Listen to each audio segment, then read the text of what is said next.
நம்ம சட்டத்தை பத்தி தெரிஞ்சுக்கிறோம்ல. இதே மாதிரி அந்த ஸ்கூல்ல ஒரு நிகழ்ச்சி ஏற்பாடு பண்ணாங்க.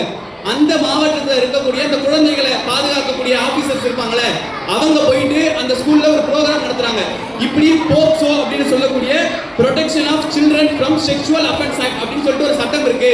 இந்த சட்டப்படி குழந்தைகளா இருக்கிற உங்களை யாராச்சும் இந்த இடத்துல இல்லாட்டி உங்களுடைய மர்ம உறுப்புகள்ல தொடுறாங்கன்னா அதெல்லாம் குற்றம். யாராச்சும் தொட்டாங்கன்னா நீங்க உடனே உங்களுடைய பெற்றோர்கள் கிட்ட சொல்லுங்க, உங்களுடைய ஆசிரியர்கள் கிட்ட சொல்லுங்க.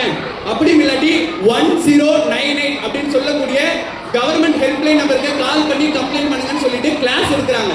கிளாஸ் எடுத்துக்கிட்டு இருக்கும் பொழுது அந்த கிளாஸ்ல இருந்த 2-3 சிறுமிகள் எந்திரிச்சு கை தூக்கி அந்த ஆபீசர்ஸ் கிட்ட போய் சொல்றாங்க, இந்த மாதிரி நீங்க சொன்னீங்களே, இப்படிலாம் தொடக்கூடாதுன்னு சொன்னீங்களே, இந்த இடத்துல எல்லாம் கை வைக்க கூடாதுன்னு சொன்னீங்களே, இங்க இருக்கிற ஒரு சாரி என்னை இப்படிலாம் தொட்டாரு அப்படின்னு சொல்லிட்டு கம்ப்ளைண்ட் பண்ணுது. இந்த சிறுமிகளுக்கு இப்பதான் இது தப்பு அப்படின்னு தெரிஞ்சதுக்கு அப்புறம் கம்ப்ளைண்ட் பண்றாங்க. உடனே அந்த சாரை காவல்துறை அதிகாரிகள் கைது பண்றாங்க.